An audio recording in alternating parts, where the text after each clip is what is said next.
Welcome sa Dries TV. Kung interesado ka sa ganitong news, huwag kalimutang isubscribe ang ating YouTube channel. Maraming salamat! Welcome back again sa ating YouTube channel, mga kakimpaw. And sa update natin ito, ang pag-uusapan nga natin ay ang tungkol po dito sa bali-balita po na di umano nagmakaawa daw si Paula Avellino kay Chinita Princess.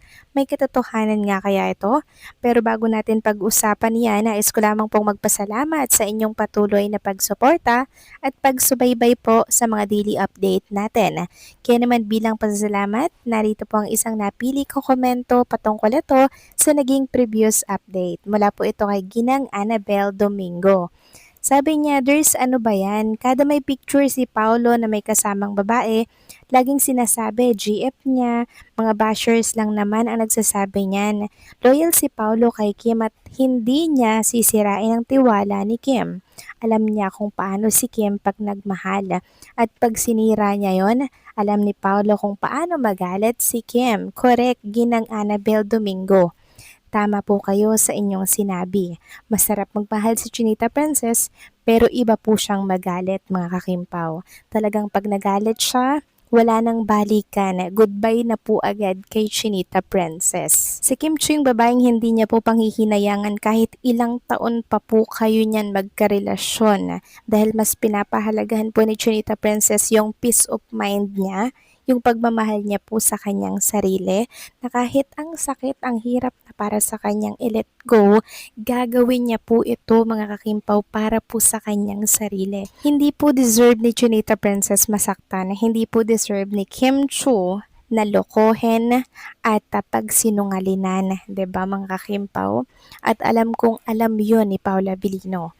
Alam kong alam ni Paula Avellino kung gaano kahirap ang pinagdaanan ni Chinita Princess para makamove on doon sa kanyang ex, 'di ba? Kaya hindi gagawin 'yan ni Paolo Avellino. Alam nating very loyal si Paolo kay Chinita Princess. So maraming salamat po sa komento, Ginang Annabel Domingo. God bless po sa inyo and mabuhay kayo.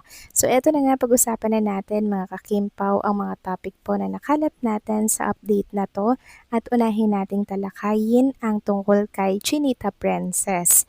So kanina po, mga kakimpaw, nakasama natin siya sa live po ng It's Showtime. So parang hindi po siya napuyat kagabi, mga kakimpaw, 'di ba, sa pag-aayos po ng kanyang shop diyan po sa House of Little Bunny niya, 'di ba? Naantok na po siya, pero talagang inilalaban niya po, mga kakimpaw. Ayaw niyang i-give up, ayaw niyang tumigil. Gusto niya bago siya matulog, tapos na po agad, 'di ba? Tapos alam niyo, mga kakimpaw, pakatapos po niya diyan, konting tulog lang, tapos nag-It's Showtime na po agad. Grabe, no, para lang makapagpasaya po ng mga madlang people. Pinipilit at kinakaya niya po talaga na pumasok araw-araw sa It's Showtime. Ganyan po siya ka-desidido talaga, 'di ba? Gusto niya po very productive lagi yung araw niya, 'di ba? Napakahusay at napakatapang, napakatatag ng isang Chinita Princess.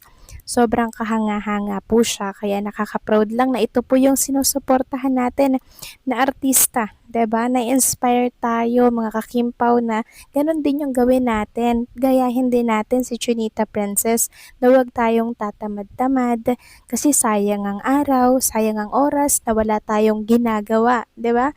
Kaya yung mayaman, mas lalo pa pong yumayaman, 'di ba? Pag ganito po, mga kakimpaw, ang inyong pananaw or yung inyong mindset. At kanina nga, habang nanonood po ako ng It's Showtime kanina, meron pong sinabi doon si Chinita Princess na isa na naman pong pambubuking sa ganap nila with Paolo Avellino, kasama po itong si Darren, na sila daw po ni Darren ay nag-gym pa bago mag-It's Showtime. Grabe na talaga si Chinita Princess, hindi po nauubusan ng energy, hindi po siya nauubusan ng oras para magawa yung mga gusto niyang gawin. Talagang hahanap at hahanap siya ng way para magawa po yung plano na yon, yung isang bagay na yon. Sabi nga dito, mga kakimpaw, she went to the gym earlier and she ended up meeting Darren. So andun po pala si Darren, mga kakimpaw. Imagine, ha, puyat siya kagabi, 'di ba, mga kakimpaw, dahil sa pagre-renovate ng kanyang shop.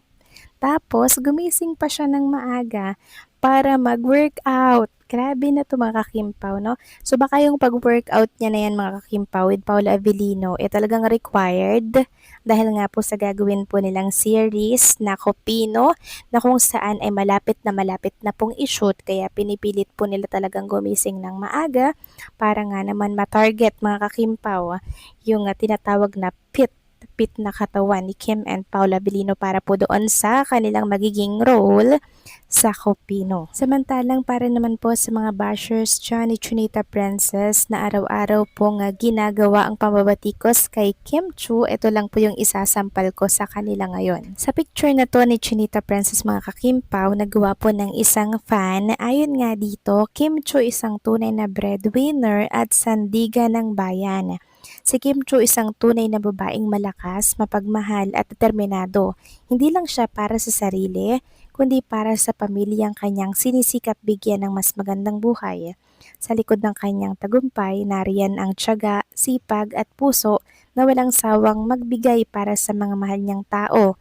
Isang babaeng hindi lang sikat kundi tunay na inspirasyon ng pagiging breadwinner at malasakit sa pamilya. Andyan nga po ang napagtapos niya po yung kanyang kapatid, patuloy na sinusuportahan ang mga pamangkin, sandigan po ng kanyang pamilya. Ayon pa nga dito, hindi man niya natapos para sa sarili ang kolehiyo, mas pinili niyang tapusin ang pangarap ng pamilya niya. Isang sakripisyo, isang pagmamahal, isang Kim Chu.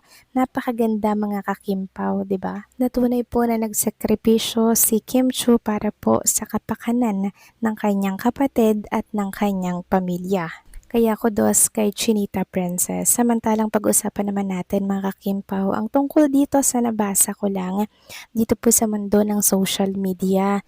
Sabi kasi ng isang netizen, feel ko nagmakaawa si Paolo kay Kimi, question mark, nang lumabas yung picture sa kumpanya ni Paolo with other girls. Nagtatanong lang, may posibilidad kasi lalo na kung hindi ito alam ni Kim. So, lilinawin ko lamang mga kakimpaw ang tungkol po dito sa nababasa natin online. Unang-una, hindi po gagalaw si Paolo Avellino nang hindi po alam at walang permiso ni Chinita Princess. Lagi po yung nag-update kay Kim Chu, kaya imposible po na hindi ito alam ni Chinita Princess. Knowing Paolo Avellino mga kakimpaw, hindi po yan gumagalaw nang hindi po ina-update si Chinita Princess. Yan po kasi ang importante sa isang relasyon.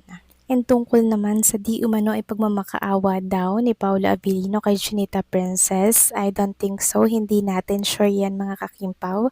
Lalo't wala naman pong ginagawang masama or mali na kasalanan si Paolo Avellino. So bakit magmamakaawa, 'di ba? Para saan? Samantalang okay na okay naman po ang relationship ni Kim and ni Paolo Avellino. Mga bashers lamang po ang nagkakalat marahil nito mga kakimpaw at gustong sirain ang tiwala ng lahat kay Paolo. So kayo ba, anong masasabi ninyo dito? Please comment down below.